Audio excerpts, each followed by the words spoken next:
Hello and welcome to the London Open Backgammon 2012. It's the semi-final.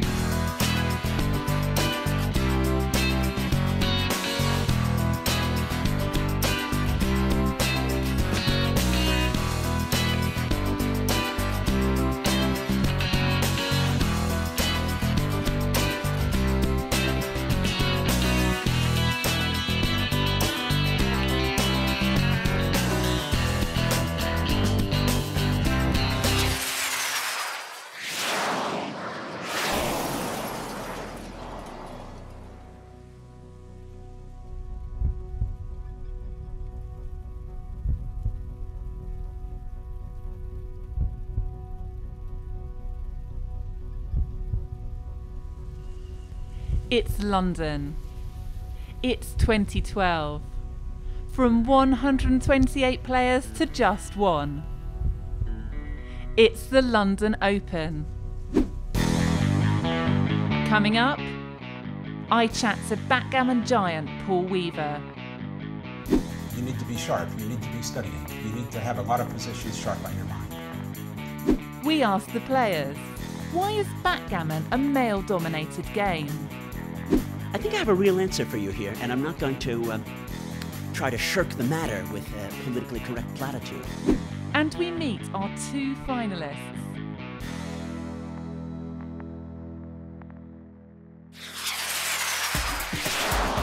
Being one of the last 16 players in such a prestigious tournament is a great achievement, but they can't all win. We saw Barry McAdam thrashed by Martin Barkwell. We saw Tom Duggan put paid to Danny Cohen's hopes of becoming a champion. And it was the end of the road for Katja Spillum, who lost to mathematics teacher John Barnes. And then 8 became 4, and we have our 4 semi-finalists of the London Open Backgammon 2012. Going out are Andrea De Zandonati, Martin Barkwell, George Hall and John Barnes, which means that Brian Lever, Marcus Wrench, George Miltiades and Tom Duggan are our 4 semi-finalists. In our first semi-final match, Tom Duggan will play against George Miltiades. Tom is well known for both his high-stakes money play and his tournament play, playing in such exotic locations around the globe as Las Vegas. George Miltiades was practically born into backgammon, learning from Greek elders at the tender age of 5. George both lives and breathes backgammon, but will he be able to face down Tom Duggan? In our second semi-final match, Marcus Wrench will play against Brian Lever. Marcus is a seasoned backgammon professional, but he will have his work cut out playing against Brian, who is known to be the slowest player on the circuit. Brian will in fact be able to eke out an advantage simply by playing as slowly as he can, so Marcus is hoping for a quick and snappy win.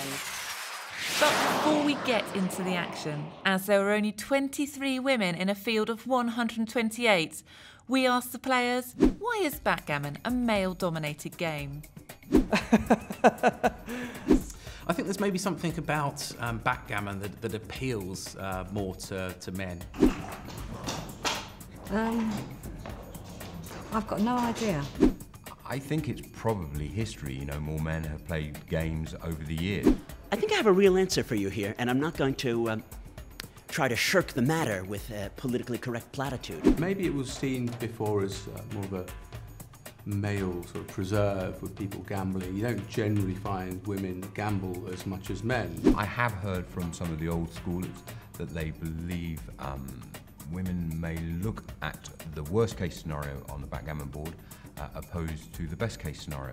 And men with the egos that we carry are very quick to say, oh, everything's going to go right here, we'll gamble our life savings at this stage. Yeah, a quarter of my degree was in feminist philosophy, and I wouldn't like to tread on some difficult territory there. I actually find it quite difficult playing female players. I haven't done very well against women in tournaments, so there's something about the psychology of it. Perhaps I become too nice or something, start chatting, and I lose. I think female players don't get ruffled as much as male players.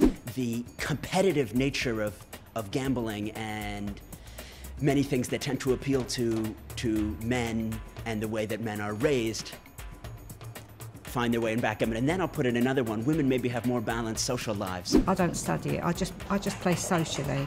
I don't want to take it any further than that. I don't want to be studying. I just want to play the game.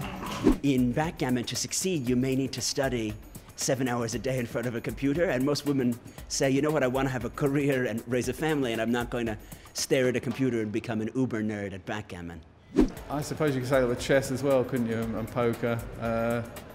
Got to avoid trying to be sexist. I'm not sexist. I think men just are a bit more, they really want to analyse it.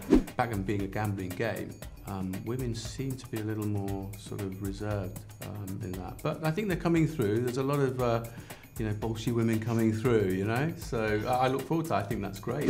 And I think as the modern era moves on and there's more equality in the world, I think more women will play.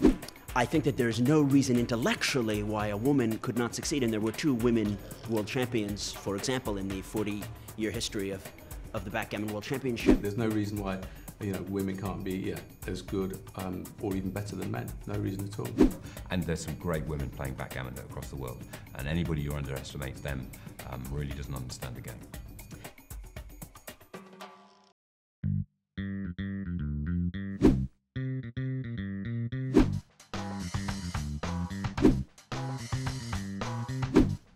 I'm here with Paul Weaver, who's one of the top US backgammon players. He's backgammon giant number 25, and he's the published author of several backgammon books, including The Backgammon Openings with Knack Ballard. Hi, Paul. Good afternoon, Zoe. You travel all over the world playing backgammon. Where are your favourite places to play? I really enjoy playing in Japan and Brazil, Australia. Everywhere I go, I get a really warm reception. Have you played in London before? Yes, I was here many years ago. I was here in 1985, as a matter of fact, and I played in a tournament run by Murray Henderson up in a country north of London, and I've been here quite a few times since. I always enjoy returning to UK. Has backgammon changed much since 1985? Immeasurably. That was like a previous incarnation. And has backgammon always been so global, or is that a more recent phenomenon? Backgammon has always been an international game. It began 5,000 years ago somewhere in the Middle East, and all of the countries around the Eastern Mediterranean have been playing backgammon for many, many centuries. How important is it to study backgammon? Only if you want to learn how to play well. There are many people who play for years and decades, but they don't play well, they don't study. It's very similar to chess in that regard. Regardless of how high your IQ is, you cannot become a great chess player without studying, and it's exactly the same with backgammon.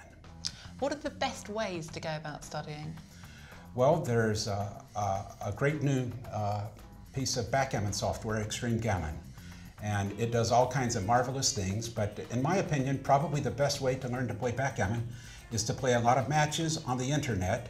Your matches are recorded, and then you import them into Extreme Gammon. It analyzes your moves, and very quickly it tells you what you do wrong. So what you're doing there is you're getting the computer to tell you exactly what does and doesn't work. That's right. Can it be helpful to have people explain things in more general concepts too? Definitely. That's the reason I'm in London. I give lessons here, and if you want a guru, that's a really great way to go. Have you had personal gurus in the past? When I first started playing backgammon 30 years ago, Paul McGrill. I took lessons from Paul McGrill and Bill Roberti both. And those are two of the most famous backgammon players, aren't they? Certainly. And so you're doing a lot of teaching now. Does that help you as well as the students? Oh, and an awful lot. I've been working with a student here in London, and I think I probably learn more than he does when I help him with some of the positions. How do you put your lessons together? I have a collection of positions on the doubling cube, on blitzes, double aces blitzes, double deuces blitzes, etc. And what I do is I make small changes to the position so you can see how one tiny feature of the position affects the equity. Okay, so you're kind of looking at lots of different positions and looking at the similarities and differences between them? That's right. We set them up and we spend hours going over them, and then we also discuss what happens with the same position at many different match scores. Okay, because what you play depends on where you are in the match, is that right? Yes, your checker play decision and your doubling decision depend on the match score, and it can be very complicated. It's a very scientific game. I have a facetious statement that I sometimes make. I say, backgammon is not a science, it's just a way to gamble. And of course, that's a very facetious statement. Do you gamble? Yes, definitely. I enjoy gambling, especially when I have the advantage. Do you gamble generally or just on backgammon? No, I do not gamble in general. I don't bet on sports. I don't bet on the horses, but backgammon is the only thing I bet on because I figure I have the edge, and I figure if I bet on football, the bookie has the edge. No, thank you. How do you, when you're playing against a player, obviously, if you're playing for money, like you say, you want to have the edge, how do you size up a player when you're meeting them to try and ascertain if it's good to play them for money or not? Well, basically, if I've never heard of him, I figure I probably have the edge over him.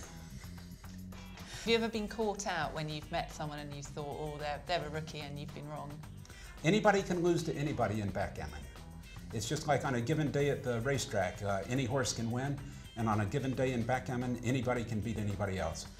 Yes, definitely. I've lost big and bad to weaker players, for sure. Do you still get nervous? A little bit, I admit it, but a little bit of nervous is good. Do you prepare in any kind of way to maximize that or help? I have a visualization routine that I go through. I've read a book that helps me with visualization. I do breathing and meditation exercises, and it's very helpful to help me relax, and it gives me all kinds of suggestions that I'm able to recall when I'm under the pressure of the match.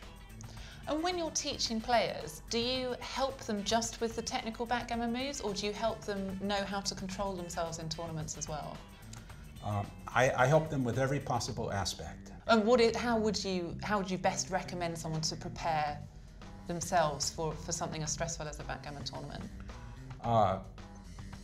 You need plenty of rest, plenty of sleep.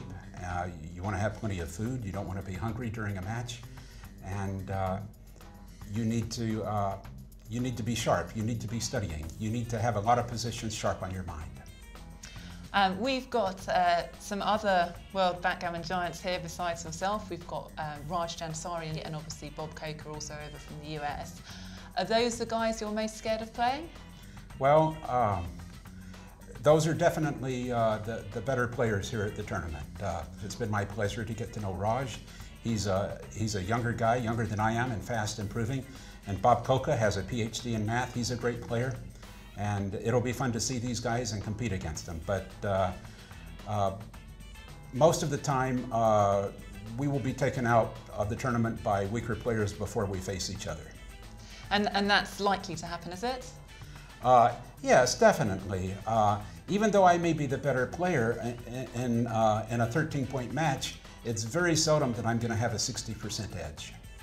Okay, well great. Thanks very much, Paul, and we wish you all the best in the tournament. It's been my pleasure. Thank you very much. And I've got the semi-final results for you now. In our first match, Tom Duggan's experience shone through, and he faced down George Miltiades to go through to the final. In our other semi-final, Marcus Rinch managed to keep his cool against Brian Lever's slow play and managed a quick win to get him into the final, where he will play Tom.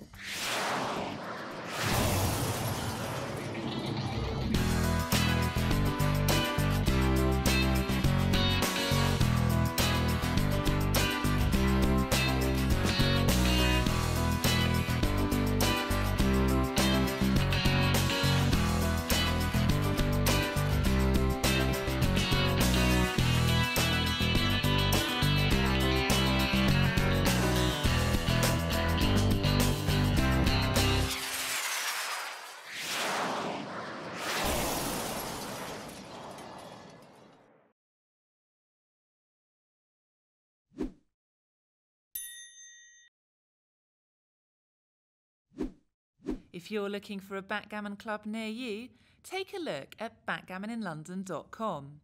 If you're based in London, there are weekly tournaments in either Camden or Fulham, or you can find links on the website to clubs elsewhere in the country or even in other parts of Europe or the rest of the world.